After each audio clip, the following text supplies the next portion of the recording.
Hello everybody. So, welcome to our TOOLungan, the series, care of GEG Ortigas. My name is Paula and I work as a EdTech and IT support specialist in Cornerstone Christian Academy. So, marami tayong pag-uusapan tonight, actually hindi man gaano karami, pero we will focus on certain Google tools. And tonight, ang pinaka-bida na tool natin would be Google Forms. But with me tonight are my fellow GEG Ortigas members and leaders. So hello guys. So let me call on first, of course, si Sir Gary Garcia. Hello, Sir Gary. Hi, good evening. I'm Gary Garcia from GEG Ortigas, a GEG Innovator, a Google Innovator, trainer, and GEG mentor. Good evening po. Yeah, so si Sir Gary sobrang tagal na niya with, working with teachers and at the same time training teachers. So we will expect a lot of inputs na magagamit natin in terms of our school year. Kasi we all know that of course majority of our schools are online, and two of the other teachers who will be with us today. So si Maan, Maan, please introduce Hi, yourself. hello. I'm Andy Guzman. I'm from Reedy International School. So I'm also from GEG Ortigas. So I think I'm the one of the latest few members of GEG Ortigas. Hello, good evening. Good evening. And of course si Nico. Hello, good evening, everyone. I'm also from BT International School. I'm a colleague of Maan, an aspiring GG instructor. And I'm really happy to join you guys, and hopefully we can help you guys for these videos. Thank you so much for being with us. Yeah. Yes. So, as we know, ano yung minention nga natin, ano ba yung tulungan? So you will notice that nako, ano ba kaya yung ibig sabihin nun? Kasi nga we were thinking of really having a something that could help, no, not only our colleagues in the education sector, but most of the topics that we will be tackling here in this series would be helpful to any sector. It's just that it so happens that, yeah, we are all teachers and we are all doing this online, and we are heeding the call of our colleagues because a lot of teachers are experiencing problems or difficulties transitioning. Mahirap naman talaga. Do you guys agree with me? Nahirapan ba kayo at some point? Or can you like mention just one difficulty that you have encountered recently, I guess, as the school year started? Hmm. Sige, Gary, ikaw muna. Parang may answer ka na. Ladies first eh. Okay. Hindi, pero mahirap talaga for teachers, di ba? I'm sure yung mga teachers na iisip na nila na yung preparation pa lang, medyo nahihirapan na sila. Kasi suddenly, kailangan nilang matutong mag-video or mag-screencast. Hindi naman kasi ginagawa dati yun. So, yung mga ganong preparations, kailangan nilang gawin ng matutunan ka agad. So, ngayon, I'm sure marami ng sa mga teachers medyo nahihirapan in terms of preparations ng lessons nila.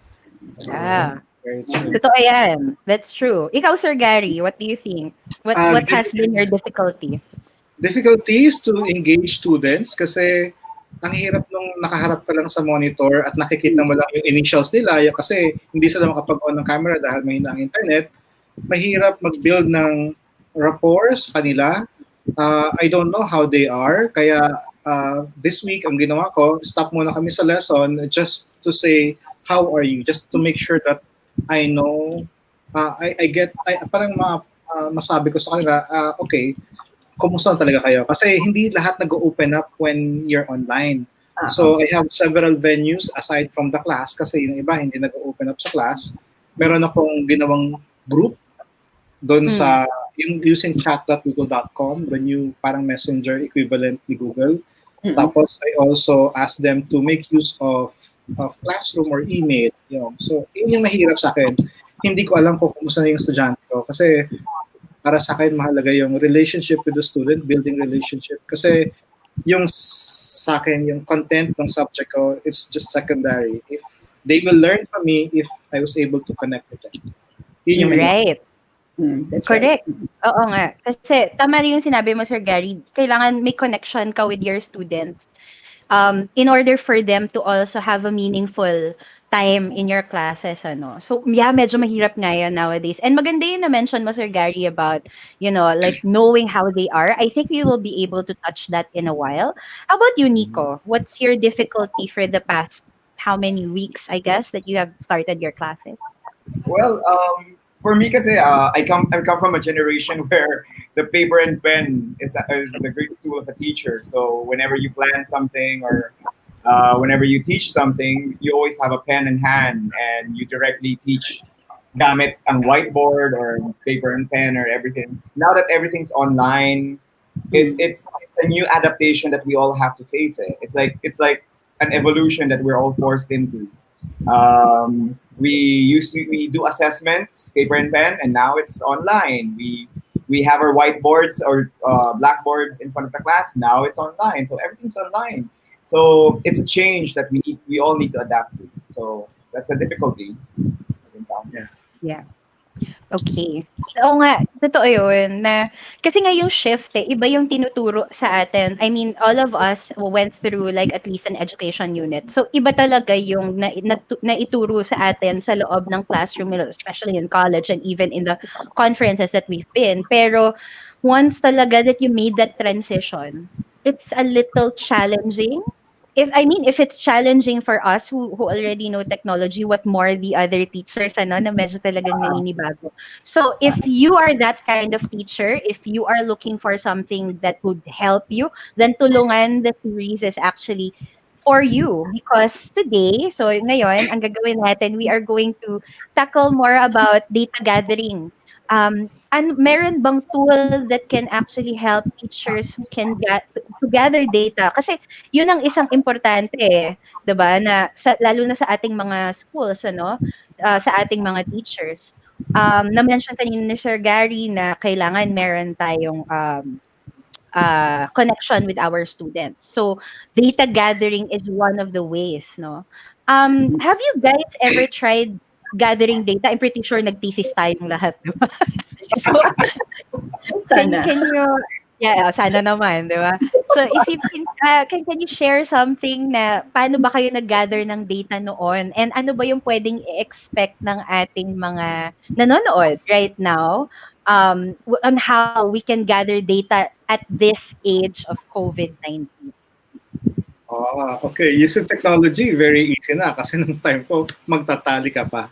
Bago Yes. ka pagtali, ikaw collect mo pa yung ginastosan mo i-photocopy. Kung hindi man, di ba? Gagastosan mo yun para ma-distribute.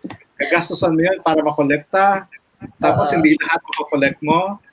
Tapos ka magtatali. So ngayon, using Google Form, it's so easy. You can share it anywhere. Just share the link. And you have unlimited number of respondents. Depende sa reach mo. So yun yung advantage ngayon ng technology compared to our time. Yun, our time. Our time. Ang dami ni Gary. Yeah. Nabuto ko pa rin naman yun, yung nagpa-photocopy ka ng survey forms, And Maan, in your school ba, how long has it been? Nagpapapel pa rin ba kayo before in terms of, like gathering data from parents or application forms? Do you still do that? Hindi na. Since nung nag-Google kami, hindi na masyado. Kasi we just really use Google Form. So, medyo matagal na kaming hindi nagsisurvey na. Tsaka usually, pag survey, kasi pag stakeholder survey, we really invite them to the school na lang para to make sure that we get the answers at one time. Kasi if you remember, well, nung time namin ni Gary, ayaw kayong isama ni Nico. Ako kayo assume. Pero nung time namin ni Gary, yung magpo-photocopy ka at distribute, yung gathering back ng photocopy, yung hirap nun. So para mas madali, minsan ang pinakamadali, di ba, you put them all together in one room, have them answer the survey, discuss the answers, perhaps, kung ano ibig sabihin nun, you get the data immediately. So, syempre ngayon, hindi yun pwede. Yeah. Kasi Right. we're all in quarantine. So talagang napaka-helpful nung tool na to. Napaka-helpful ng Google Forms right now for us. Right. And of course, no, so si Nico at saka ako, nakaka-relate ba tayo dun sa mga... A bit. Medyo naabutan ko naman yung panahon nila. Actually, totoo naman. I mean, naabutan pa rin naman namin yun. And perhaps na-experience mo din siguro, Nico, like in some institutions na you ask for or they ask for you to answer a certain thing and then you have to write it down. So, kinulong ka sa classroom para matapos mo yung survey. Tama ba ako? Oo, tas bawal umuwi until hindi natatapos yung survey or yung thesis mo. Or you position yourself somewhere in school, tas nagdi-distribute ka ng survey para lang maganda yung strat mo. Yes. Oo nga. With Google, you have a tendency to reach a whole lot more audience and you get to reach out to a whole lot more data. Kumbaga, you gather from different people, from different situations. Yeah. Okay. Sige, tignan nga natin. Sir Gary, paano ba natin sisimulan to? How do we get started with Google Forms? Ano? Okay. It's so very easy to use Google Forms. So, once you're signed into your account, kailangan mo lang pumunta sa iyong Google Drive. So, zoom in ko ng konti. So, punta tayo sa Google Drive natin and then we click the new button and then we have Google Forms. If you cannot see Google Forms under the new button, you just have to click more and then dapat nandun siya. So before kasi si Google Forms nandun siya sa more. So ngayon, kanina ko lang umaga din napansin, Google Forms right under the new button. So upon clicking you will be presented with a blank form.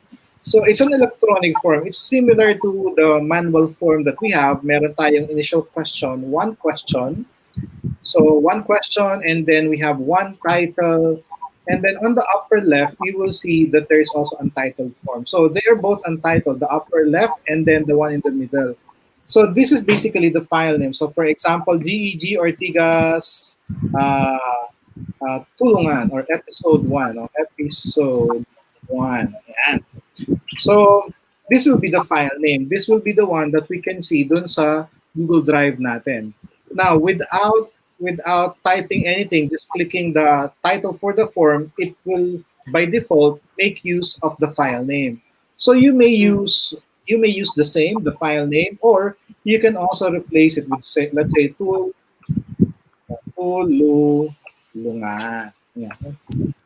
Yan. Episode 1.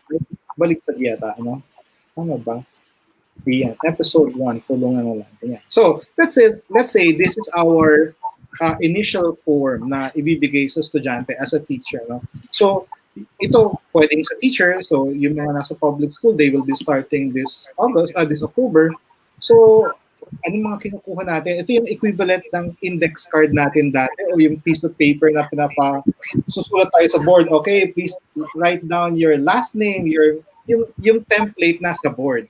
Ngayon, wala na siya sa board, kundi nandito na siya sa Google Form natin. So we can say, we ask for last name, and then you will see very responsive si Google Form kasi kanina, multiple choice siya. But when I type last name, naging short answer siya kasi hindi naman multiple choice yung name, ano? And then, since this is a last name, it's a requirement that the student should answer. We can turn on the required to answer this question. So we have now the last name. And then let's say we'd like to get the first name. We just have to click add question button on the on the right side. So mag-create tayo ngayon ng bagong question. By default, each question multiple choice siya. So let's say ita-type ko naman first name. You will see automatic yan magiging short answer. So ganun lang siya. So gawin natin siya ulit required and then we click plus again and then let's say we ask for middle name, no? We ask for middle name. So automatic din yan. Kung hindi man siya mag-automatic, you just have to change the multiple choice to short answer. So maybe later we can ask the viewers to answer this form, no? So huwag natin i-require yung middle name. Now, minsan naman ang dami naman masyado. Pag maraming, alam mo naman yung mga estudyante natin ngayon, attention span medyo maiksi. So what we can do is, let me remove the middle name and then the first name. We can make it we can just ask name. Okay, sorry. name. Yan, no? And then, we can guide them on how to write their name. Kasi pwede mag-start sila sa first name and then last name, or pwede namang last name, comma, first name. So let's make it as a standard na mag-start tayo sa last name. So we can say, start with last name, followed by first name. Period. Tapos, separate them with comma and a space. Yan. So, Nasubukan niyo na bang gamitin ito, yung ginagawa ni Sir Gary, yung nilalagyan niyo ng description? Kasi I really think that it's very effective. In your case, Nico, how were you able to use it before? Well, yeah, the description really helps, especially for the kids who do like reading or who follows direction. A lot of the older kids are more responsive to the description. For the younger kids, my experience is that you want to hihimayin mo yung questions, and it works better for them. Yes. One at a time pag lower level, lower grades. So, actually, Sir Gary, yung isa ko pang gustong sabihin dito is, sobrang very helpful yung required toggle sa Google Forms. Why? Kasi, like for example, later on, we'll also tackle in this series yung assessment making, right? And abangan nyo po yun, mga kaibigan. So, sa assessment kasi, most of the time, the number one problems of teachers is that hindi tinatapos, lalo na sa pen and paper, nagpapasa yung bata, hindi nila tinatapos yung exam just because they have the excuse na pwede namang hindi nila sagutan. Whereas now, if we're using it, no, if we're putting it ng required, then they won't be able to submit the form without accomplishing everything. So, if you guys are watching right now and if you're looking at that required toggle right underneath that question, that's very, very helpful. And we highly suggest that you toggle it on whenever you think that is required of your Google form. Yes. Oh, so ito, yung ginawa ko example name lang siya. So, di ba as teachers, we would like the students to write, starting with the last name followed by their first name. Kaya binibigyan ko siya ng description para mag-follow sila. Pero alam natin yung mga estudyante minsan hindi nagpo-follow or hindi nagbabasa ng fine print, kumbaga ng description, no? So how do we make sure that they start with their last name? So what we can do, aside from answering the name, pwede natin gamitin yung response validation. Kasi dito sa response validation, sasabihin natin yung name ba, anong klaseng input, anong response ba ang kailangan dyan. So it's not a number, but it's a text. Okay? So, ngayon, since sabi natin, separate them with comma and space at meron tayong example pa doon, we can now say that it should contain comma and a space. So I'll just put comma and a space, and then meron pa akong custom error text, follow instruction. Ayan. O, lagyan ko ng please. Please follow instruction. Ayan. Kasi may mga estudyante na name, patype na yan, Gary Garcia, submit. Eh, hindi naman yun ang expected natin. Kasi gusto natin organize tayo on our end as teacher, gusto natin organize yung ating name. So, when we view this, halimbawa, pakita ko na ngayon, halimbawa, nagde-design tayo. Name pa lang ang meron tayo ngayon dito. When we click preview, this is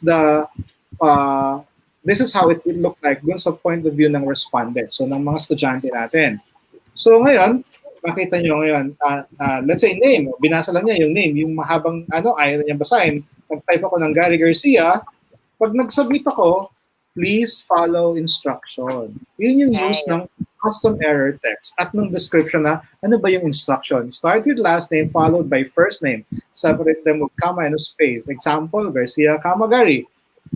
Ngayon, wala na tayong magagawa pag ang ginawa ng estudyante ay comma at space. Yan. Wala na tayong magagawa doon, no? Not following instructions sila pa rin. Ayun. So that's one. Pero it's good, no? It's good, Sir Gary, na merong, yun nga, yung ginawa mo na meron kang data validation. Kasi as much as possible, you want your students, and even yung mga sasagot ng forms, for example, if they're parents, you want them to follow the format. Yeah. You want to also Guidance have na dapat. them guidance. Yeah, that's correct. So, okay siya. That would be very helpful. Lalo na kasi later on in our series, you will see how Google Forms can be integrated in different apps. So, kung anong apps Yes. yun, surprise. Right. Next, Yeah. meron akong next question. Halimbawa, mag-a-add tayo ng question ulit. And then, email address, ano? So, email address. And so, by default, gagawin siyang short answer. Tapos, mamaya ko i-discuss tong enable email collection setting, ano? Let's say we want to get the emails of students. We can simply make it a requirement now kasi everything is electronically done. So we should know their email address. Now, let me go back to the response validation. Okay? So kanina ang ginamit natin doon, text, ano? And then ang ginamit natin kanina din ay contains. So we don't, right now, since email address yan, baka ang ibigay ng estudyante ay yung username lang, ano? Baka hindi, wala yung at gmail.com or at domainname.edu.ph, problemang malaki yon. Hindi natin masasend yung results sa kanila or kung anumang communication ang dapat natin gawin. So what we can do now is, instead of contain, we can simply say, we are collecting a text which is an email address. Okay? And then, we may or may not skip the custom error text. What we can do here is, let's say, enter a valid email address. Yan. So, hindi na makakalusot yung mga ang nilalagay lang ay username. So, what do I mean by that? So, let me click on preview again. Okay? So, halimbawa dito, gawin natin Garcia, Gary, and then let's say dito ay J. Gary Garcia at, let's say J. Gary Garcia lang. Let's say the username. When I click submit, it will not allow me to submit the form kasi ang sabi doon, we have to enter a valid email address. So that's how important is the response validation. Ano? So marami tayong magagawa. Take note, this is a short answer. Even the name, short answer yan. Ano? Short answer, meron siyang response validation. Lahat ng question natin, mayroong response validation. So, I have given example. 2 example lang, name and then email address. So, meron pa tayong other information na pwedeng kunin. So, let's say, kukunin naman natin ngayon yung parents' information. So, baka kasi magkahalo-halo, ano? Ito nakalagay dito, pwede nating ilagay dito. Pwede tayong mag-add din ng text after this one. We can also add title and description wherein lagay natin ito, student information. Yan. Oops. Student information. So ano yan? Bukod dun sa description ng form, meron tayong area na the next series of question is a student. It refers to the student. So anong ibig kong sabihin naman ng add text and description? Meron siyang ganito. It's not a question, but it's additional information. So student information, yung name, yung email address. Now, parang medyo organized siya. And then next thing that we can do is also add a section. Kasi pag maraming tanong tayo sa estudyante, baka ma-discourage yung student na mag-answer ng form. Kasi ang dami-dami naman sasabihin, tatamad na ako. So pwede natin gawin, after asking 2 questions, we can add a section. So yung add section na yan, nag-create siya ng, let me undo. Kasi naka-select nga pala si So let's say, after adding the email address, para hindi mahaba tignan yung ating form, we can add a section. Okay? So ito yung last question natin, let's add a section. So para siyang page 2, add section. So now, aside from name, email address, marami tayong pwedeng tanong. Let me give another one. Let's say, let me add another question. Let's say, gender. Tingnan yung mangyayari. Automatic, magbibigay din siya ng suggestion. So, female, male. So, para hindi tayo magta-type, tinutulungan tayo ni Google Form ngayon na pabilisin yung trabaho natin. So, using the tools, marami siyang gagawa sa atin. So, with this 3 questions and then another section, maybe, you can continue na with the next section. Pala. Okay. Yan. Sorry. Nakamute pala ako kanina. Pasensya na po. Okay, sige po. Sorry. Okay. Since ngayon, take na lang, akong gumawa If you ng can share the form. work with me. Pwede naman kasi hindi lang ako yung gagawa ng form. I'm going to share this form with everyone dito, no? Ay, sandali Oops. Let me make it smaller lang. And then I'll just copy all the email addresses. Ayan. And then let me go back to the form. So let's say I want to ask for help, no? Miss Maan, pwede naman tulungan mo ko sa paggawa ng questionnaire natin kasi nahihirapan ako. Nahihirapan ako. So we can click the more options button on the upper right corner. So see more options na icon, best friend natin yan. Kasi marami tayong pwedeng magawa. So what I'll do is I'll look for, ayan, yung bagal na internet. Okay. Add collaborator.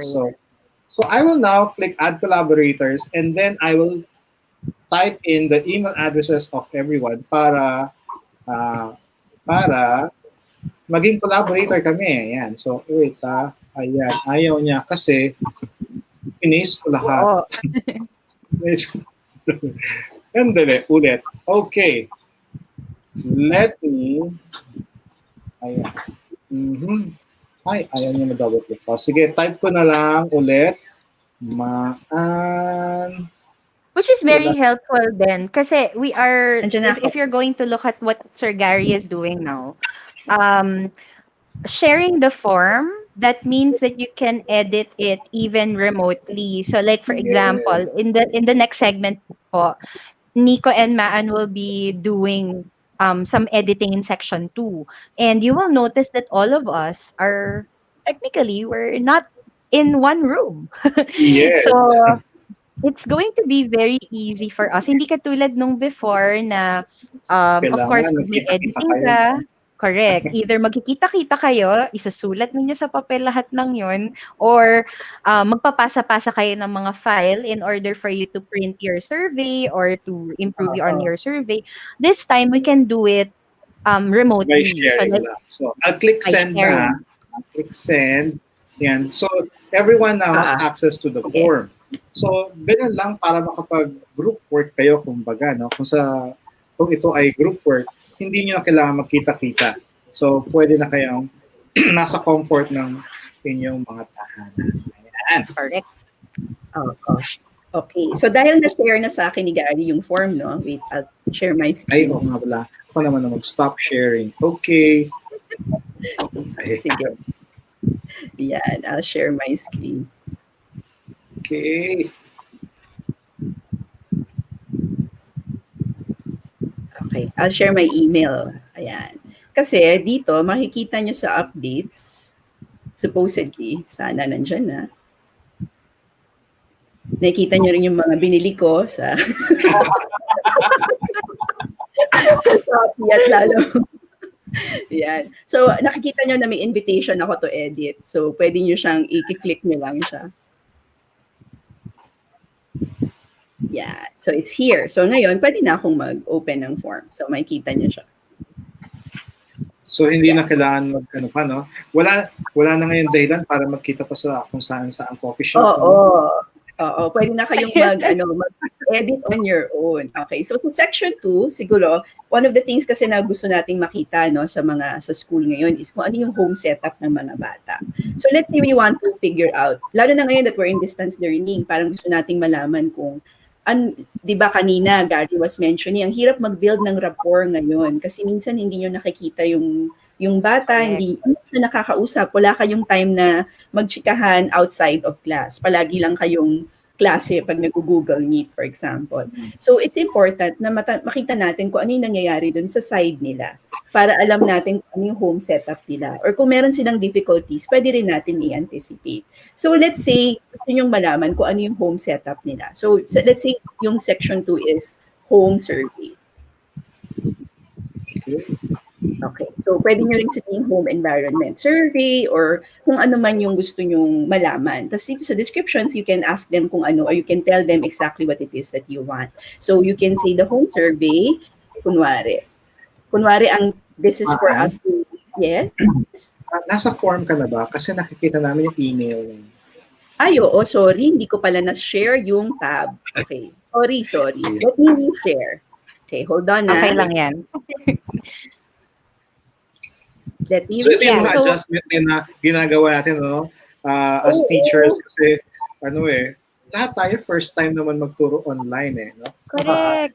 So we ayan. have to make sure lang na ang ating screen ay nakikita ng estudyante. Actually, Ay, sakit ko to. Kasi di ba several tabs yung naka-open. Palagi kong nakakalimutang i-switch yung tab na ipakita. So, ah, pasensya na kayo. Nakita nyo na yung sakit ko. Anyway. So, I alam mo technique ko dyan? Alam mo Oo. technique ko? I Oo. share the entire screen para pag nag-switch ako ng tab, yun na yun. Share the entire screen. No? Nahiya ako Para, makita yung shopping list ko, mga ganyan. But in any case, now that you're seeing the no? So as I yeah. said, let's say for section 2, you're looking for the home survey. And what you want is you want to find out kung ano yung home environment ng mga bata, especially kung ano yung setup nila for distance learning. So pwede nyo i-explain. So the home survey is for us to understand, kunwari, sabihin natin, understand your home setup. Kunwari, one of the things na I'm very interested in is kung may matatakbuhan ba yung bata. Kung let's say, Correct. meron siyang problem. Okay, so maybe one of the questions I will ask would be something like, I live with, and then I can ask, okay, so maybe we can say, complete the following sentence instead. Yung mga bata sila. Tsaka very important kasi for us teachers to know sino yung kasama ng bata sa house ngayon. Kasi I'm not sure in your schools guys, pero kasi sa school namin, especially for those who are enrolled in K to 6, we require them to have an adult facilitator. So that, Oo. hindi sila pwedeng maiwan mag-isa, di ba? So, Oo. I think this is a very good question. Ito Oo. include in a home survey. Oo, that's right. Tsaka, para alam mo kung merong matatakbuhan din yung bata, lalo na kapag lalo na pa nga pag K-6 kasi di ba minor sila sa data Correct. privacy, hindi pwedeng walang kasama as much as possible yung mga bata. So it's good to Right. know kung sino yung kasama nila sa bahay. So you could ask, for example, complete the following sentence. I live with my mother, okay, my mother and my parents, let's say. And then we have to find out kung meron bang ibang setup. So my father, okay, my mother, or maybe multi-general sila, my extended family. Okay. Mm. So, and you can have as many options as you want. At least it gives you a clearer picture kung ano yung nangyayari sa bata, no, pag nasa bahay siya or kung nasaan siya. Now, you want to require the question, as we know, para kompleto yung data mo. Para alam mo kung ano ba sino yung pwedeng takbuhan ng bata. Or kung magko-problema siya sa klase, sino yung tatawagan ninyo. Kasi I'm pretty sure, yung dito, kunwari, one of the things that you want to ask if you want to get parent information is contact numbers. Diba? Mas madali mo siyang makukuha with the Correct. Google. So the other thing maybe that you want to do is kung gusto mong malaman kung may kapatid yung mga bata. Okay? And I'll explain bakit natin gusto malaman yan. No? You can say, I have siblings. Okay. So, I have so yun. So, complete lang siya.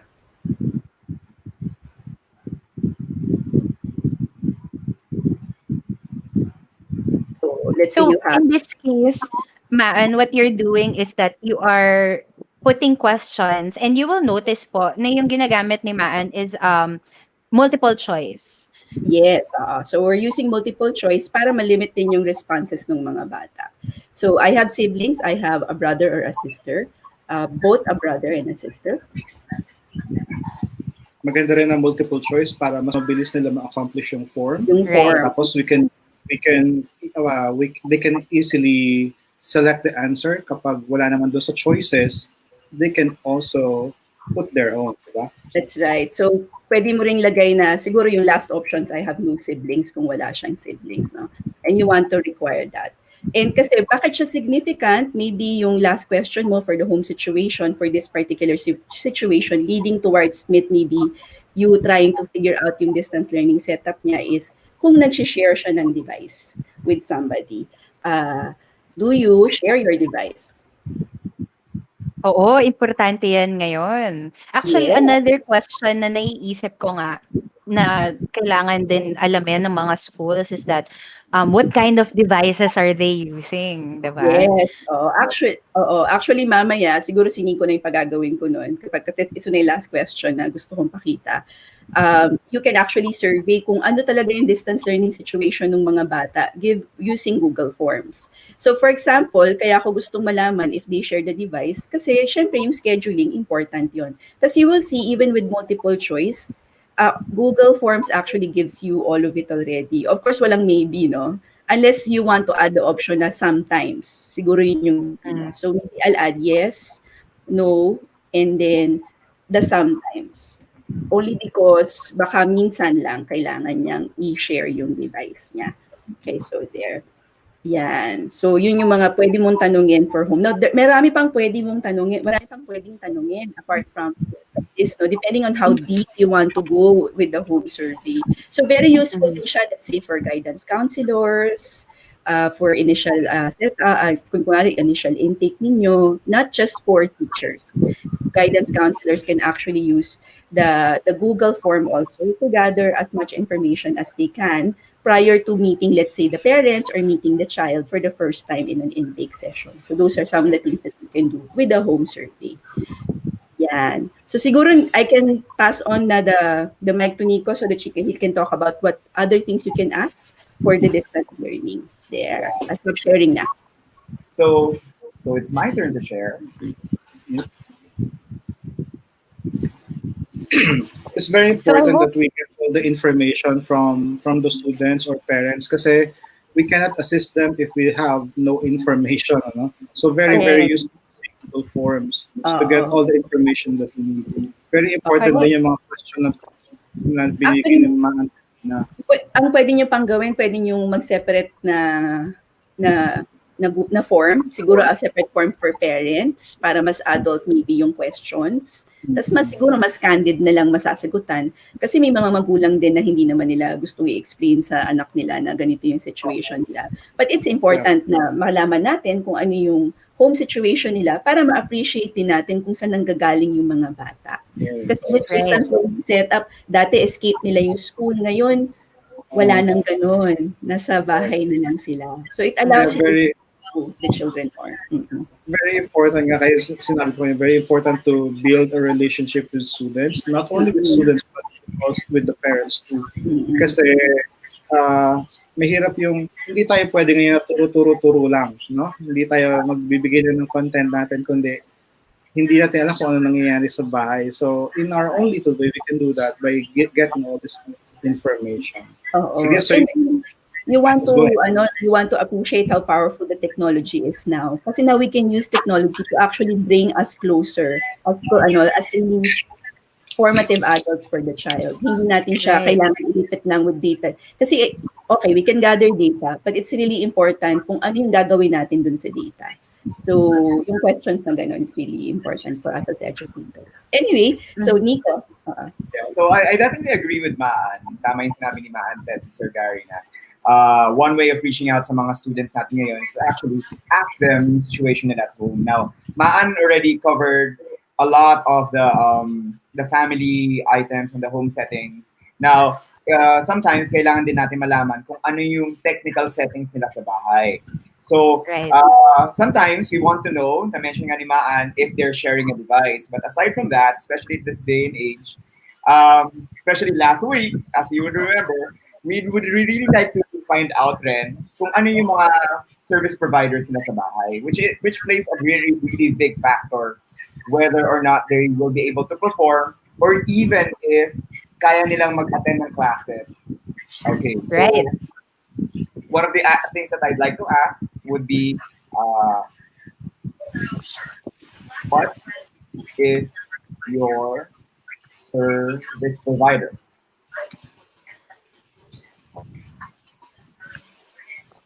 Oops. Or who is your service provider in this case? Now, a while ago, Maan mentioned a while ago about multiple choice. So sometimes when we do multiple choice, we get to choose one of them. So right now, the top service providers na meron tayo would be Globe. And then there's smart or PLDT. So Nico, let's make sure na let's inform the viewers that we're not being Yeah, paid we're by not we're Or not team. we're not advertising for anyone at all. These are just sample questions. sample. Pero Converge. sana kung nakikinig kayo, pwede rin naman po, no? It's always Correct. great to have sponsors at some point in a career or even Sky. Now, obviously, at some point, these are not the only providers that we have.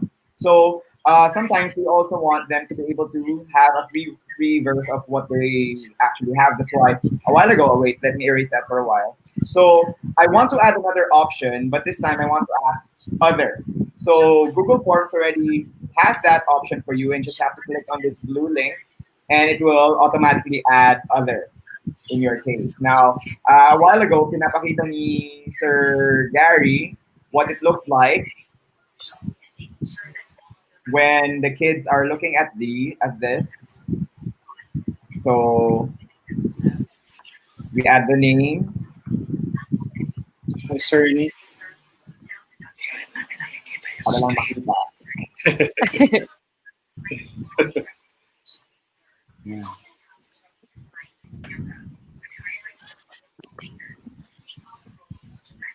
So meron kasing dalawang view yung ating Google Form. We have the design view, kung saan tayo Yeah. naglalagay ng question, at yung actual na form, yung response view, kung saan makikita ng estudyante yung form na kung saan sila magta-type. No? That's right. So, So right now, when I we're in click the design view.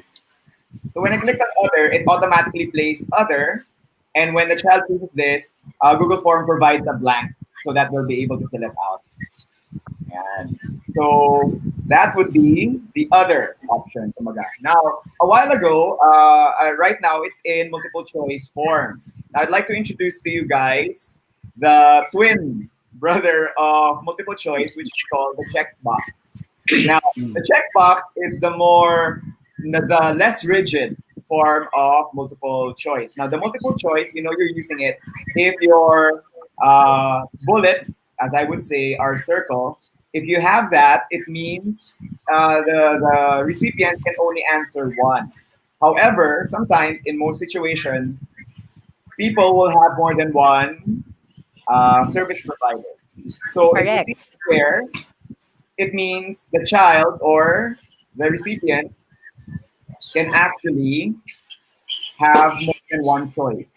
So in this case, pag nakita yung box, pwede niyang mapiling globe at the same time, meron silang sky. And that is an option that they can have.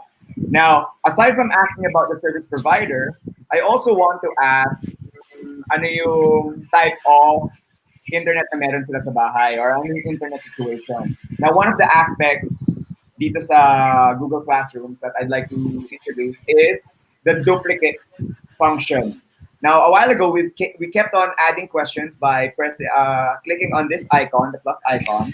But if I want to repeat my previous question, almost having the same number of choices, as you can see, I just clicked on the duplicate option, and it duplicated my question right away.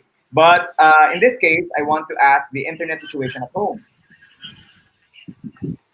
Favorite ko din yung duplicate. Kasi I most of the time there are certain questions din kasi na the choices would be the same. So like for example, if it's a yes or no question, or if let's say if it's a question about you rate the following, nagbabago lang yung ni-rate mo.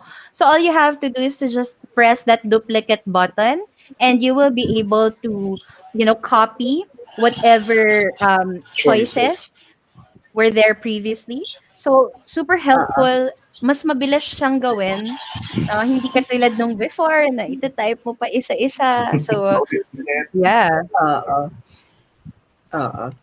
So these are the top things that I know of. Option 5 would be PSL. DSL.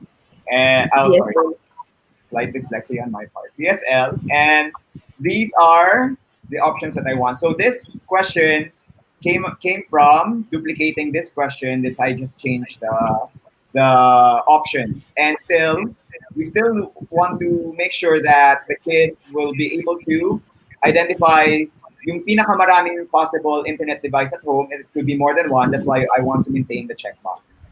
Now, okay, isa pang type na pwede nating tanungin, a situation at home, especially a while ago na nasabi ni Maan, sorry, not Miss Maan, is that we want to find out if yung bata nag-share ng device sa mga siblings niya, or even in situations wherein the parents are actually working from home also, if the device is being shared with the parent as well. So we want to know kung ano yung situation nila sa bahay. So in Oo, this case, minsan, ganun, nakikipag-share pala sila sa magulang nila who's also working from home. So, okay, Yeah. oo. at the time of day, morning, hindi nakaka-attend ng klase yung bata. Sa afternoon sila nag-attend. Kung kailan, nagpapahinga na yung magulang, doon lang sila nakakapag-attend. And you want to know the situation at home pag gano'n. So, in this case, I want to ask, what devices do you have at home?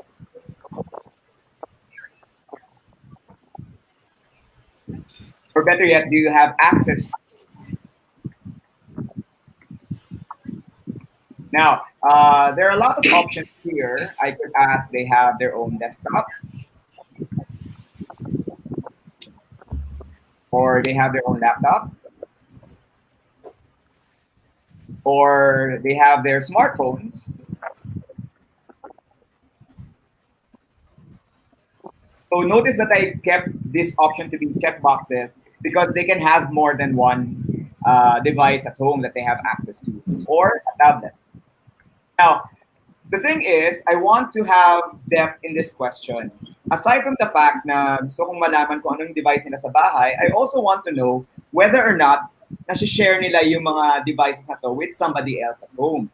So, one of the complex for Google form and not for us, the complex option to choose would be the checkbox grid, or the Yes, multiple choice grid.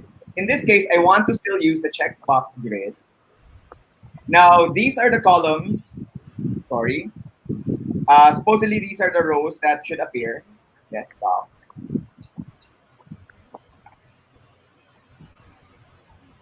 Laptop. Smartphone. And tablet. And in my columns, I want to ask them particularly if it is owned, or they own this by they're the only ones using it, or if they're sharing it. So here, later on, you will see this will be a grid wherein you will have the kids will have these options. Tapos sasabihin nila sa atin kung sarili nila yung desktop, sarili nila yung laptop, smartphone, or tablet, or these devices are shared with someone at home. And again, we would like to require the questions that I've been asking para lang to get a better picture of the situation at home. So I want to reiterate na aside from wanting to know the family situation at home, the adult support that they have, you also want to know what devices are available sa mga kids, so that you'll have a better picture whether or not kung bakit hindi nakaka-submit or hindi nakakapag-attend ng classes yung bata, and you'll have a better picture. Right now, it will look like this in the sample, or in when the recipient looks at it. As you can see here, these are the options. Check nila kung own or shared, or own or shared, or own or shared. And I could always go back to this one and change the multiple grid to a multiple choice grid. Right. Kasi yung checkboxes, yung multiple checkboxes, pwede kasing multiple answer siya per row. Whereas if you do, or if you use the multiple choice grid, then you can actually just limit it to just one answer. Which is very good, 'di ba? Kasi paano nga naman kung yung isang sagot mo sa isang row, kailangan marami kang sagot, 'di ba? Tama yun. So, just to reiterate also, when you see the circle, you only get to choose one. When you see the square, you can select as many as you can. So, you'll have a guide on that. Okay. So, there. Okay. So hindi ko Wow. ipakita natin yung view form yan para makita talaga So nila I'll kung ano itsura niya. reboot the The Hindi. preview. preview. Ni-remove ko na yung required nung sa first part para you can skip the first part. You don't have to answer. So this is the section 1 that Gary made. As you can see, na-mention nga ni Gary a while ago, you don't want to overwhelm the child. Kaya yung nakikita lang niya, ito muna. Okay, pag natapos na ako dito, next stage na tayo. And this is the one that Maan started. As you can see, circle. Sir Nick, Nico, hindi namin nakikita yung form. next. We're in the design Naka-tab form. share ka. Sure ka. Hindi ka whole screen. Hindi ako Naka-whole screen. No, nakatab lang ako. No wonder. Okay, so let's do that again. And to be honest, most of the time, like I have also co-teachers who experiences that na kaya sabi nga nila one of the most burning questions in 2020 for educators is that, are you seeing my screen? Yes. Can you hear me? Yun ang madalas ko na Can you hear me? Can you see me? Yeah, no, classic. Like I said, it's all about evolving into the times na ngayon. Yeah, oo. So this is the scene that your recipients will be able to see. So this is the one that Sir Gary made. And if I check next, click on next, this will be the part of the home setting. As you can see, the multiple choice are in circle. So I can actually, as you can see, I can only select one kapag circle. Now, if you see the square, I can actually check as many as I want. It's not logical to have other, pero siguro if they have all 5 or all 4, then they can actually check as much as they can. And when you see the circle again, ito, makikita nyo na they can only click on one. And then they can submit. There we go. Yan. Nice. Nice. Okay. Okay. So let's move on. I think Pao has more things to say about Google Form.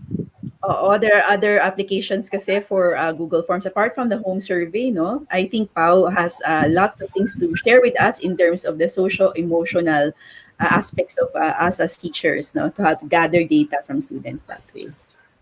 Yes. So, one thing that I want to share today kasi is that we have to be intentional as teachers. Most of the time when we conduct classes, tulad nga ng sabi ni Sir Gary, sobrang hirap mag-connect with students. Despite the fact that these students of ours are already well versed in terms of the apps, the gadgets and all that, the internet. Kaya lang kasi iba pa rin lalo na tayo ng mga teachers, sanay na sanay tayo that we interact with them face to face. So today we are going to also look at how to gather data in terms of checking on how they really are. So I think I already shared my screen. Yeah. Yep. All right. So here. So I will be working on the same form that Sir Gary, Maan, and Nico did a while ago. And you will notice po, I just want to reiterate then that each of our sections are separated, no? So you will notice that merong section 1 of 2, and then you also have what the home survey that Maan and Nico did, section 2 of 2. So right now, what I'm going to do is that I will be adding another section. So, by the way, one thing that I want you guys to notice then is that in anywhere that Nico, Maan, and Gary are in the form, you will notice na merong color dun sa gilid. Tapos it will tell you who's there. Let me see if I can show that to you. Okay, so malalaman niyo po na merong, yes. Pa-zoom in para makita nila yung color na sasabi natin. Yan. So right now, ayan. So right now, so you're seeing, diba, so merong blue. So you would know where you are. Normally, I think the color of, kung ikaw yung user, yung main user, you're looking at your own screen, then you will notice that you have a blue color right here, no, sa gilid. And then, pag ibang user, ibang color. So like, for example, ito, ayan. I think this is Nico. I'm not sure why it says that couldn't load user. Pero alam ko hindi ko to. Yeah. So yun. And then there's another one sa may purple din. Ito Parang ay ayan. ayan, si Maan. Yan, Maan is there. So you would know who's editing which question. Okay? So especially if you're working all together, o ito dalawa na sila, Sir Gary yung green. Ayan. So yun. So ako naman, ako yung blue since normally kung sino yung user, whoever you if you're using the or if you're showing the interface, then makikita mo kung sino yung gumagamit.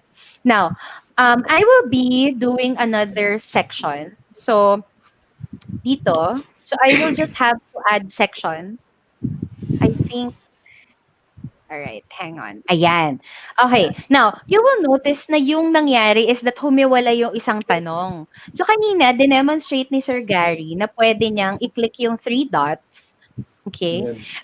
By the way, trivia lang. Tinatanong ako ng mga teachers, ano daw yung 3 dots? Ang tawag ko Kung may din waffle icon, kung may waffle icon daw na 9 dots, ano daw yung 3 dots?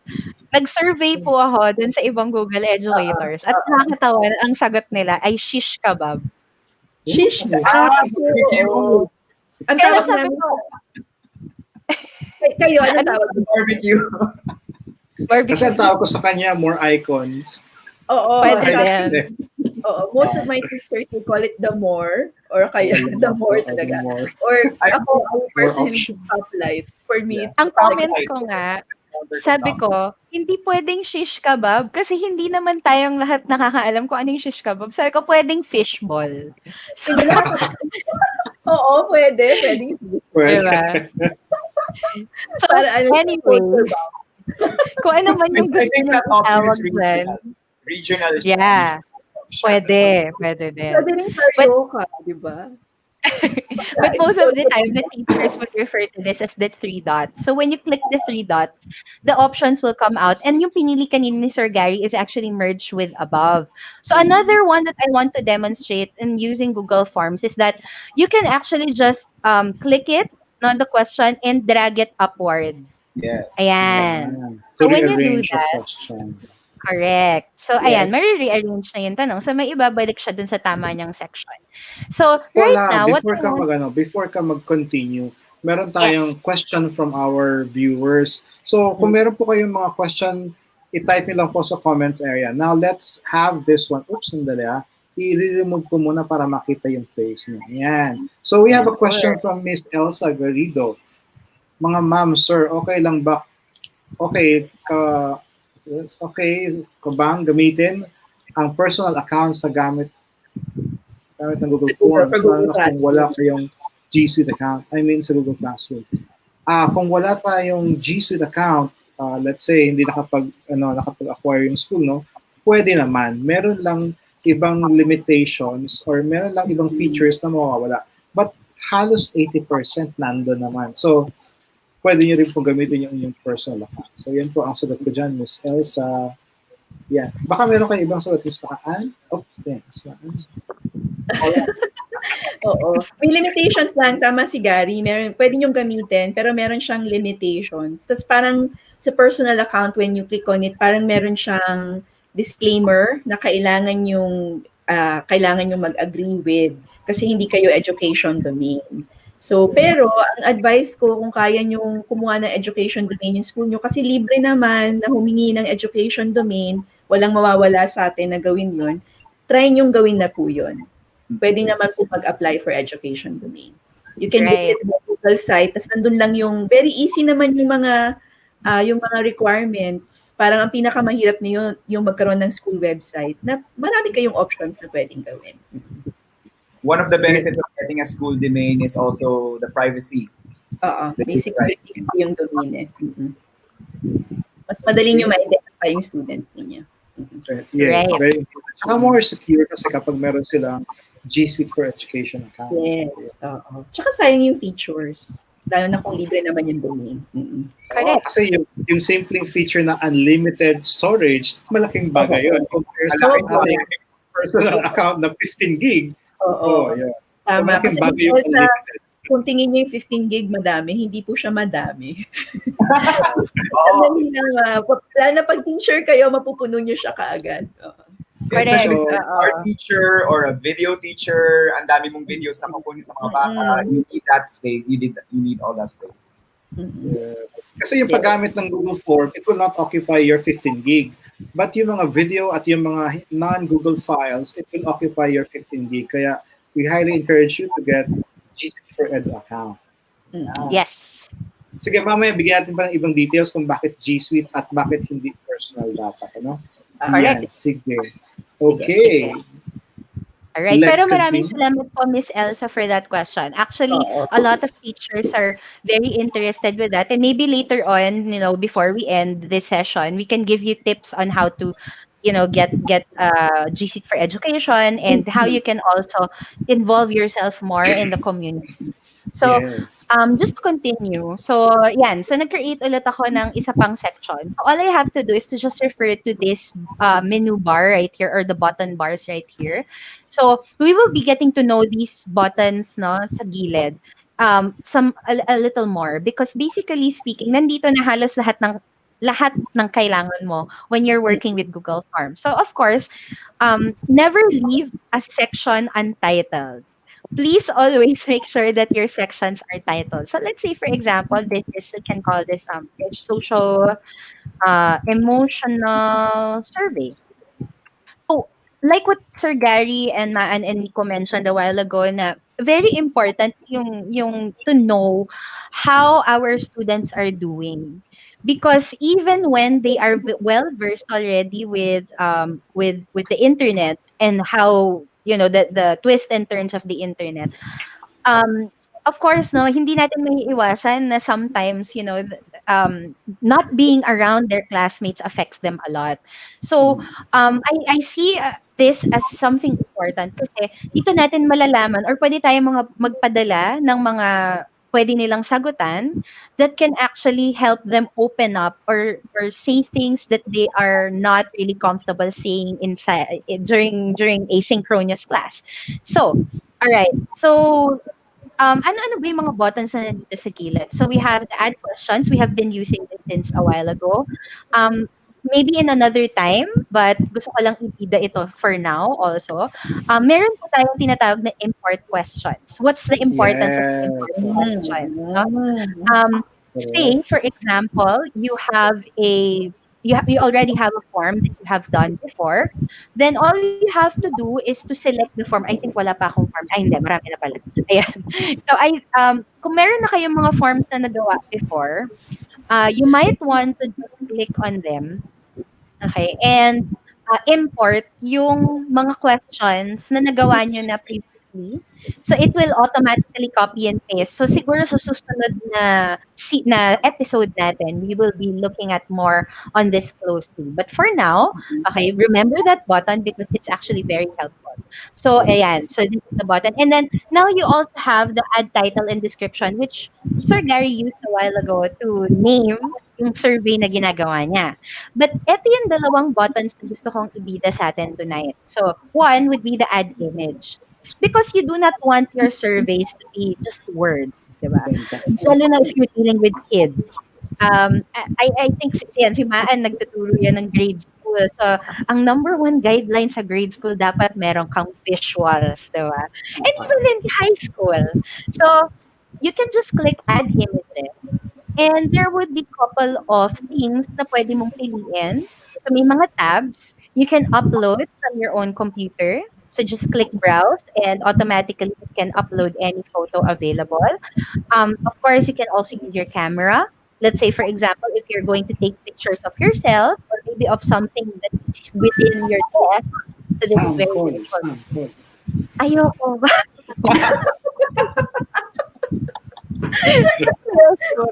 Kasi first day of class, submit your photo one by one picture. Diba? Pwede. Ngayon, electronic na.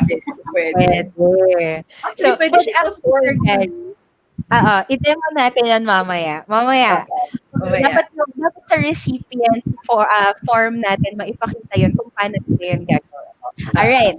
So, pero yung gusto kong tingnan natin ngayon is that the reason why Google Forms is very useful for teachers is that you can actually already search no, yung mga photos, no? Or let's say if you already have a URL of your photo or an address of your photo, then you can just paste it here. But for now, what one thing that I want to show you guys is that you can search images within Google Forms. Let's see, for example, the image that you want to search is emotions or emotions and feelings. So it can also suggest things, no? So like for example, ayan. So it will actually give you a whole lot of images, and these images are already tagged for reuse, and hindi po kayo mag-alala, hindi po kayo madedemanda if gamitin niyo po yung mga um, images na mag-a-appear dito sa Google image search within Google Forms.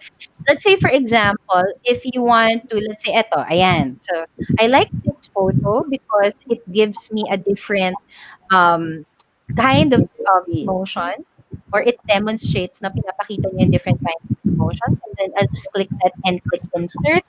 And then automatically, it will load out here. Ayan na siya. Okay. So let's say, for example, yung question natin or an introduction can be this, or ano ba? Ano ba maganda? Ayoko ng question eh. Gusto ko title muna siya. Hello, this is a survey form. Please answer. Yan. Right. Now, in your images, you all have your three dots, and when you click that, no, pwede mo siyang i-align to the left, align to the right, center, and you can also remove it or change it. Ayan. So, you can insert images. Another one that I want to demonstrate is also inserting videos. Now, very helpful ito because you will basically also connect Google Form with YouTube. Now, we all know how useful YouTube nowadays kasi lalo na kung meron kang gustong i-share na video sa mga Oo, alam bata. mo, favorite ko yan, Pao. Kasi parang hindi ko na kailangan gumawa ng video, hindi ko na siya poproblemahin. Pwede nang ilagay immediately there. Correct.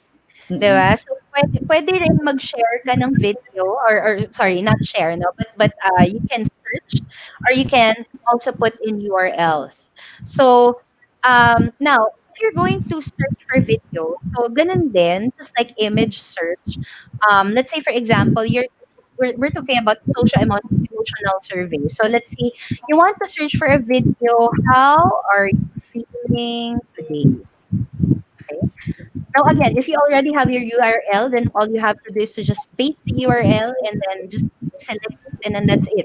So normally for kids, let's say we're doing a social emotional survey for preschool or even for let's say for grade school, then all you have to do is to just select videos, and usually animated videos yung gusto nila, diba? You can just select, let's say for example, eto, pipiliin natin siya, and then select. Alright? Then, down below, it will load. Ayan na siya. Okay? Tapos, pwede mo rin siyang i-resize. Kung gusto mong medyo mas malaki pa siya, or kung gusto mong medyo mas maliit, if you want it to, if you want it nung naka-center siya, which is ako, OC ako, so gusto ko naka-center yung video or yung photo. So, and then you can also put an instruction, let's say, watch this video first before answering the survey. Ayan. So how does this look like, no? Ano yung itsura ngayon nito in terms of sa mga what do you call this? Sa ating takers. So let's just click the preview button. Ayan. Ito yung ginawa ni Sir Gary kanina, and you will notice na, okay, intact pa rin siya. Alright? And since Sir Gary mentioned na tinanggal niya yung mga required, tinurn off niya yung required toggle. So I can just skip this. Pero of course, no, kung nagsusurvey kayo, very important pa rin na dapat naka-require siya. So like here in this case, yes, Maan, go ahead. I was just going to say, we just wanted, tinanggal lang namin required para makita nyo yung kung ano itsura ng form. But in the actual forms, really important that they're all required. Yes. So like for example, yung ginawa kanina ni Maan and ni Nico, you will notice na meron siyang lakihan natin, ayan. Meron po siyang star na kulay red. This signifies that your items are required. So if I try, okay, for example, if I'm the taker and I try to skip these questions, required sila. Okay, you will notice na, oh, this is a required question. So for example, wala naman, trial lang, ayan. Okay. And let's say, click, click, click. And then let's say, Fiber, and then own. Kunwari lahat own. Ayan. So let's say, ayan. So once na nasagutan nyo na lahat ng required, then you can just click next. And yung kanina nating ginawa, ayan na siya. So yung photo, nandiyan na. And then usually the video takes a while to load, but it's already playable. So for example, pag clinic mo na yung play button ni YouTube, okay, maglo-load na ngayon yung ano, yung video and automatically ayan na. So pwede mo na siyang panoorin with ease. Alright. And then ayan, so syempre hindi na natin tatapusin yung video, 'di ba? Iba tayo ulit dito. Another one, last I guess na before we do some tips, some more tips. I want to also let you know that when you create questions, the choices need not be words. Puwede din po siyang pictures. So yun Yeah. yung isang hindi masyadong noticeable na function ni Google Forms ano. So let's say for example, after watching the video, tell me tell me, how are you feeling today? Ayan. Okay. So, you will notice that when I hover my mouse pointer over the option number 1, meron po kayong makikitang button that's similar to the image button dito sa gilid. So, you can just click that, alright? And that will automatically pop up yung image search or yung mga insert image options natin kanina. So, some teachers would curate their own content. Similarly to, let's say, gusto nila medyo artistic sila, meron na silang sarili nilang art or meron silang sariling photos. You can just select it from Google Photos or Google Drive. Or you can also do image search again. So, let's say, for example, happy. So, pwede kang mag-load nan ayan. So, for example, ito yung, ay, gusto ko 'to kasi ito yung very common emoji ng happy, 'di ba? So, just click the emoji and then click insert. Then automatically, ayan, meron ka ng makikita diyan. So, it will load ano, ayan. So, maglo-load na siya, ta's puwede mong lagay happy, ayan. And then you can add another option, alright? And then let's say do the same thing, okay? And then maybe image search, another one. So meron akong isang kilalang teacher ang ginawa niya dito, yung mga pictures ng mga emojis niya for socio-emotional survey every beginning of the class would be yung, ano nga yun, yung the Pixar movie, Inside Out. Inside Out, yeah. So Kasi si 'di ba Jones anger. yes. So, si joy, si sadness. So, very nice siya for kids kasi visual siya and at the same time very familiar sa kanila so they would feel at home. So, let's say for example, kung gusto niyo rin naman ng gano'n, sadness, inside out. Yan, kung may lalabas. Yan. May naalala po yung Oo. song. Kung hindi siya, Okay. hindi kasi mga copyrighted image. Very good. That's actually what I want to point out here, ano. So, notice po I mentioned a while ago na hindi po kayo madedemanda if you use this kasi lahat po ng images na nandito sa Google Image Search is actually already tagged for reuse. So, hindi siya copyrighted images, which is very helpful for teachers kasi most of the time tayo, kung ano yung makita natin sa image search, yun na yun, hindi na tayo mag-copy paste or download. Pero ito, very helpful kasi hindi kayo papabayaan ni Google na gumamit ng isang copyrighted image. So, to end this, so pwedeng ang search word mo is in general sad emoji, and it will give you an emoji that doesn't have any copyright. So pwedeng ito because that's the most common, and click insert. Ayan na siya. They can also double-click the image para one step na lang. Yes, that's correct, Sir Gary, no? So, pwede nyo rin pong gawin yan, double-click the image instead of clicking the insert button. But if it's your first time, don't be scared on doing yung mga step-by-step na kung ano yung nakikita ninyong comfortable kayo. You'll get there, no? Yung mga mabibilis na, yung mga shortcuts na tinatawag natin. You'll get there, teachers. Don't worry about it.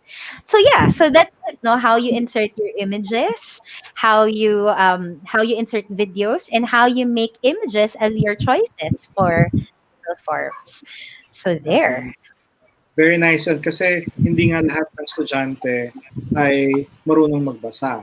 And kahit na sa high school, mas madali nilang maintindihan yung question kapag gumamit tayo ng mga images. Mas appealing yun. Kasi ang pinakahirap din, ma-engage natin yung estudyante. So to engage that, make use of images. Oo, tsaka very useful siya maybe later, no, pagka na-tackle na natin yung, or we're discussing Google Forms as an assessment. Kasi I teach younger kids, so yung younger kids who can't read it, sometimes they need the pictures to be able to answer the questions. So very useful siya in that way. Kahit worksheets lang actually, very useful siya. Yeah. Correct. For subjects rin naman, there is also a function in Google Form wherein they can submit an image as an answer or a video. Oo, that's right. Yun yung sinasabi natin kanina na sample kay Pa. Yun nasa sample na yun. Kasi actually, marami pang use sa Google Form, marami pang features sa Google Form na hindi natin talaga touch pa sa ngayon. So mga susunod na episode natin, i-touch natin yan. Sige, tignan natin yung sample ni Paula kung paano mag-upload. Gusto niyo talaga mag-sample ako? Sige na nga. Teka Kasi, lang.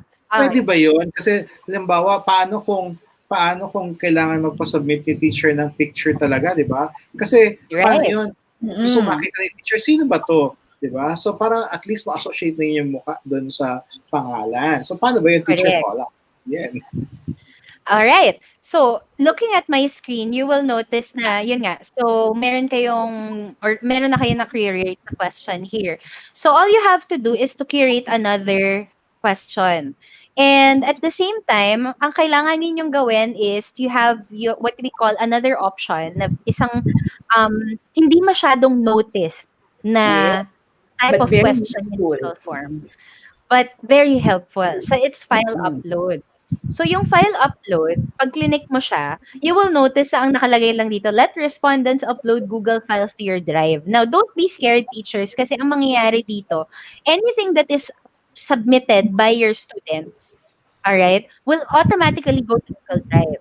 Now, the reason why we are very much, for getting a Google for Education accounts, no, yung subscription ng Google for Education.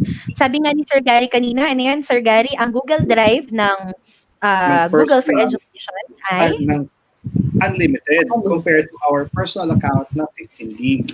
So, let's say nagpapa-drawing kayo kasi syempre para sa mga bata, kung gusto niyo magpa-drawing, pwede naman. Yung pagpapasa lang ang gagamit ng digital.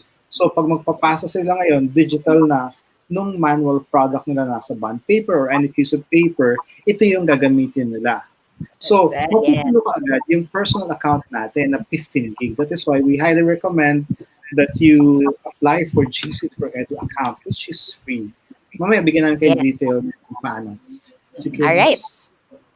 Okay, so all you have to do, so i-remind ka lang ni Google, yun din yung isang gusto ko about kay Google, kasi lagi kanyang nire-remind na, dito mapupunta yung file mo, pag in-upload mo. So here, all you have to do to continue is to click continue. Alright? And then once that you do, then it will give you the same question interface. So for example, take a picture of yourself. Ah, asan na ako? Ayun. Of yourself with your emotion of the day. Alright? Ang mga bata ngayon mahilig sila mag-selfie. Okay? Mm. And by the way, speaking of selfies, I think it's also very good to mention, um, there would be guidelines ano, bawat school may guidelines yan on Yes. how much face a student can share online. So please make sure that this is aligned with how you or how your school designed their guidelines po ano. Oo. Pero we're just mentioning that you can do these things in Google Forms, but it's not necessarily a na oblige kayong gawin siya when you're doing a social emotional survey. But this is a very good option. Yung you take a picture of yourself or a student would take a picture and they would submit. Bakit? Kasi may ownership din sila nung sinasubmit nila. Parang nafe-feel din nila na yung submission ko is akin yun. Kasi sarili ko yun, ako yung nandun. Or let's say like yung sinasabi ni Sir Gary kanina, or maybe instead of taking a photo, maybe you can say draw your emotion, take a picture, and submit it here. Ayan. So, pwede din yan. Now, you will notice na meron siyang option on allow file types. So, pwede po kayong mamili. Okay. Of course, we want them to submit a picture so we can just take images. Pwede din pong video. Again, all these files will go directly to your Google Drive. How many files? Pwedeng, I think pwedeng hanggang 10. There you go. So, up to maximum of 10. Ayan, si Sir Gary. Nagdo-drawing na siya. Alright. And then, at the same time, may maximum file size. And, tingnan nyo naman to, yung maximum file size na pwedeng isubmit ng bata. Eh, kung mabilis naman talaga yung internet mo, eh, di mag-require ka ng 10 gigabytes.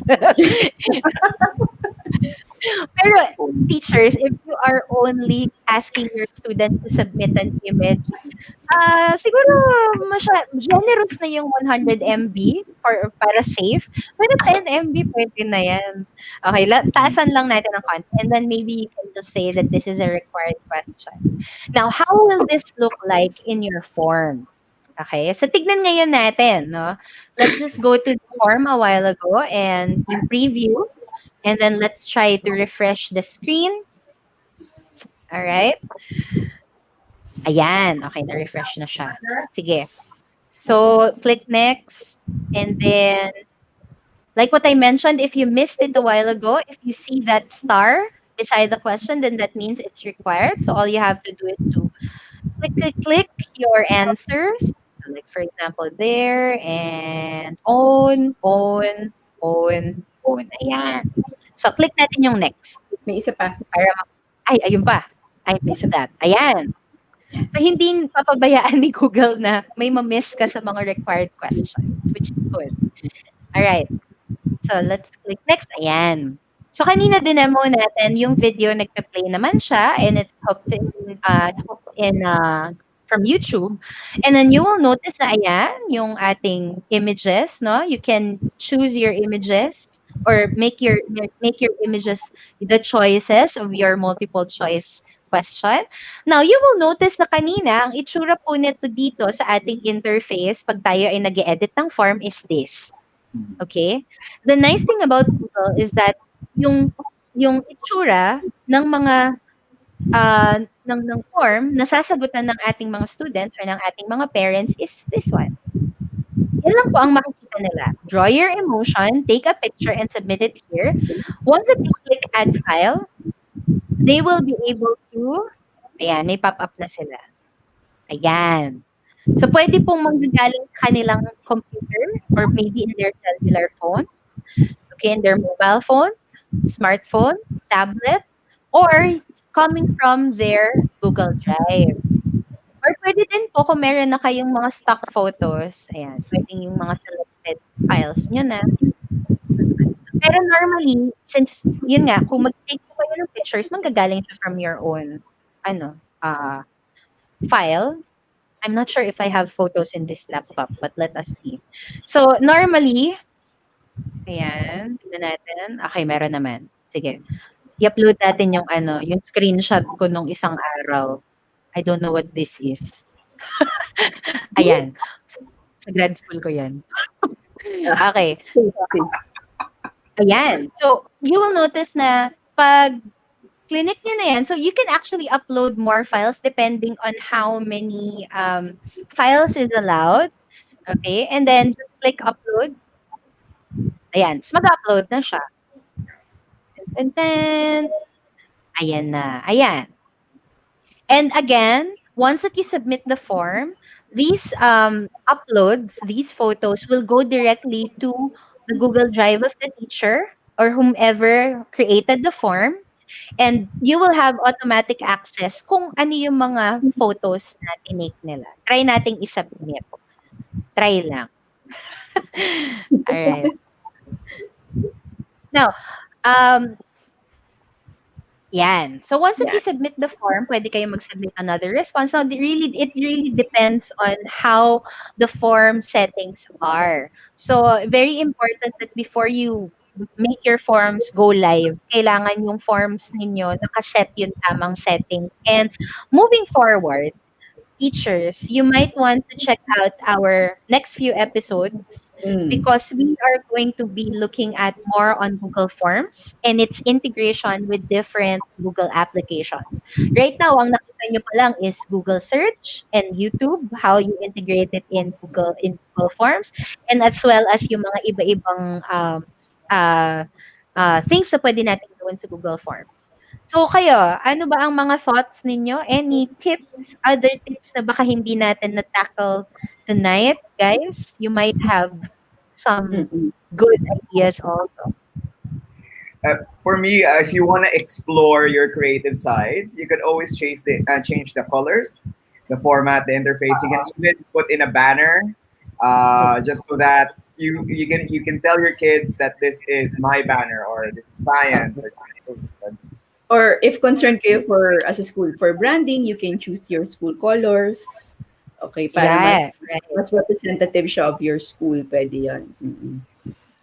Pa naman Correct. kapag kailangan yung siguradong honest yung inyong sagot ng mga respondent natin, ang nilalagay ko sa end ng form is a checkbox.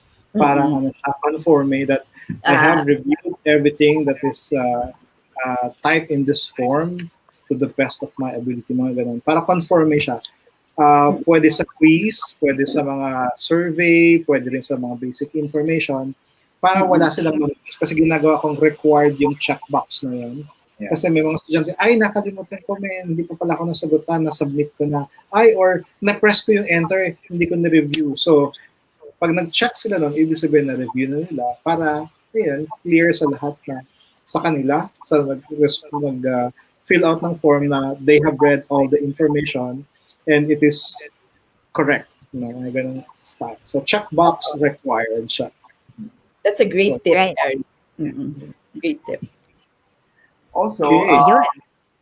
so if you are collecting survey, tapos you just want to limit one person to have only one response, at least sila mag-repeat, you can actually go to your settings, and there will be a box there wherein you will only limit one response per person. Yes. Marami pa siyang Yeah. settings. Yun yung maganda talaga pag naka-domain. Actually, we're doing that in school right now, that if you try to access, let's say you are using a personal email and you try to access any of the forms na published by the school, you will not be able to because it's locked or it's restricted in the domain of our school. So more on that, no? How can teachers avail of this? Kasi right now, no, isa 'yun sa mga magandang suggest natin as educators and as people who are using Google tools, no. How do we get Google G Suite for Education? Okay. Kanina, pinangako natin na we will give them information. So they may visit the URL that I am flashing right now. Thank you, man, for the URL. You can just simply apply. It's for free, you know. At it saddened me kasi meron ako naririnig na hindi daw libre si G Suite for Education. And matagal na natin sinasabi that it is for free. All you need to do is visit the URL and then apply for one. Yan po ay libre. Kung meron man po kayong naririnig na nagbabayad, hindi po totoo yun. No? Let us know or let us help you with the application. Pero very simple lang po. Just visit the URL provided and you can apply as long as you have the requirements, which is basically the DepEd certificate, tapos yung school number, yun lang po, no? Ano pa ba ibang requirement? And a website, required na ngayon ng school website. Yeah. And also a domain. You need to have a domain kasi doon ilalagay yung gagamitin yung domain nyo. So yung at schoolname.edu.ph. Yeah. So yun yung mga basic requirements when applying for GC for Edu app. It is for free. Ano po? Yan. So bakit nga, isa pang reason bakit kailangan G Suite? If you will be asking your student, kasi naman po, sabi ko sa inyo kanina, pwedeng ipa-drawing yung output ng bata. Kasi bilang teacher, huwag tayong laging nagpapagawa na kailangan gamit ang computer. Kasi yung screen time ng bata, hindi na healthy yung the whole day nakaharap sila. Tapos, pati yung output na kailangan gawin sa computer pa rin, pwede naman na paper and pen pa rin. Lalo na sa mga bata. They need to practice yung motor skills nila, yung senses na yung control nila, That's right, yung grip ng pencil. Yes, very important. So take photo lang and then pass na yun with the help of mom or daddy or kung sino mang adult para maipasa sa inyo. So the tools are there to help us lang facilitate the learning. It doesn't have to be digital all the time. No? So yun, yung sa akin dyan. So tools are just there to help us. Yeah. So I think we have a few more questions, comments. Ayan, we have questions sa comments here. Mag-appear din po ba sa spreadsheet kung nag-upload sila ng picture or sa folder nilalabas yung picture? Ay, siguro magandang ipakita natin ngayon. Pwede po nga. Opo, ang sagot dyan is yes. Nandun po yung URL ng, what do we call this? URL po ng, kung saan mo makikita sa drive mo. Nasa na yung form? Wait, sige. Sige, So, nakikita niyo po yung link actually dun sa spreadsheet. Wait. Yes. Try kong mag-create. Hanapin ko lang yung kaninang form. Ay, sige. Kasi pinost ko na yung form ko. I think I can do it. Go ahead, please. Very, very good question, Miss Sarah. So, yeah, to just answer your question, opo. Pero just so you know, when you create kasi a spreadsheet, which we will be showing in the next few episodes, no. You will not be seeing the image itself, but it will show the URL. So let me just share my screen. Yung ating yung form na ginawa natin kayo na nagpass ka ba kayo doon sa sample form natin?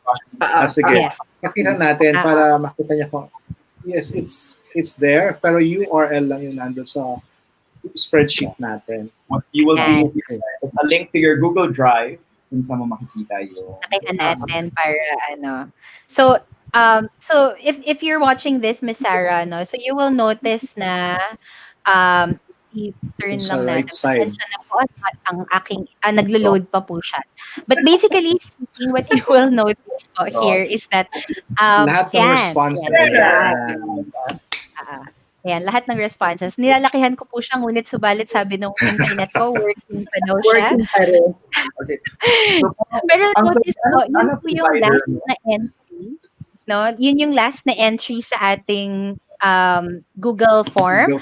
And yung picture, instead of a photo, ang mag-a-appear po sa kanya would be the URL. The URL, doon sa drive. So, yes. May isa silang bagong feature. I think it goes across docs, sheets, and slides. Once that you hover your mouse pointer on a URL, it will automatically show a preview of the So all you have to do is to just click that. And pag click niyo po siya, ayun na, maglo-load na yung picture ninyo. Yung actual file. Baka makita yung picture ng prof mo nandyan. Pagalitan Oo ka. nga. Oh no, Yes, oh no. Oh Close mo no. muna. Yeah. Sige, ayan, close na lang. Finger screen yan. Ayan. Mapagalitan Baka, po ako nun. baka mapagalit. Pero yun, Pero sinilip ko na siya basically, kanina. basically pwede na po siya. Pwede, Ayan, Miss pwede, pwede. Sarah, makikita Yeah. po yung in-upload na picture using the URL. Yan po ang sagot ko. Meron So pa it's tayo very isang question dito.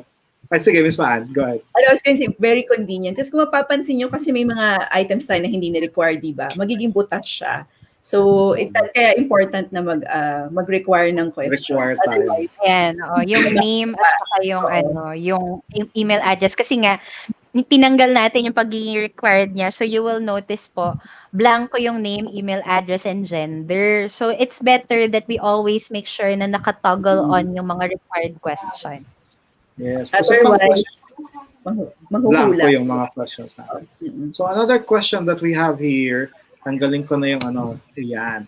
So kaya tanong po ulit, libre din ba ang paggawa ng G Suite account ang bata kapag naka-G Suite account na ng school? Ang sagot po dyan is yes. Kasi po, bibigyan kayo initially ng 10,000 accounts. Now, so yun po, kung less than 10,000 ang inyong kailangan, ang population nyo lang is 5,000, you have extra 5,000. But let's say, meron na kayong, this school year, kayo ay 9,999. At ang ginrant ni Google ay 10,000 lang. Anong kailangan nyo gawin? Mag-request lang po kayo ng additional and it is also for free.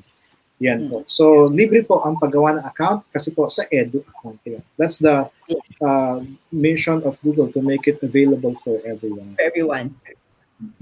Yan po. So, meron po ba tayo na skip na question? Wala naman.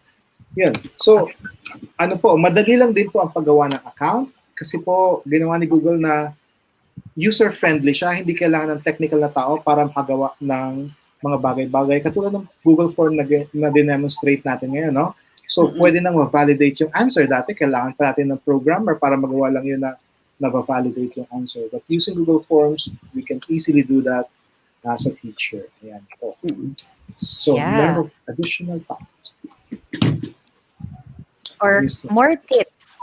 Kung meron tips. pa kayong naisip na tips.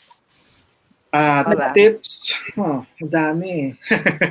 Madami Actually, parang, nga Kasi nandun pa yung hindi pa natin tinakal yung Google Form and we'll turn on the quiz feature of Google Form para alam natin ang pinakamahirap gawin yung mag-check ka ng 10-item quiz tapos meron kang 4 na section.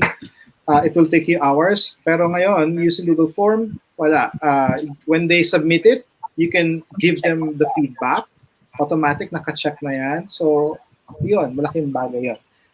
Pero kung pag-uusapan natin lahat yun, ubos natin. So, we will have the series, So, let us know. Kabayanan ang susunod na kabayanan.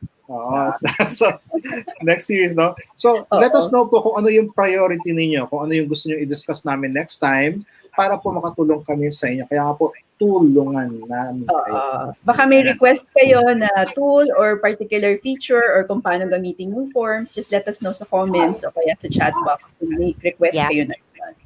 Yan. So, Miss... So, yun.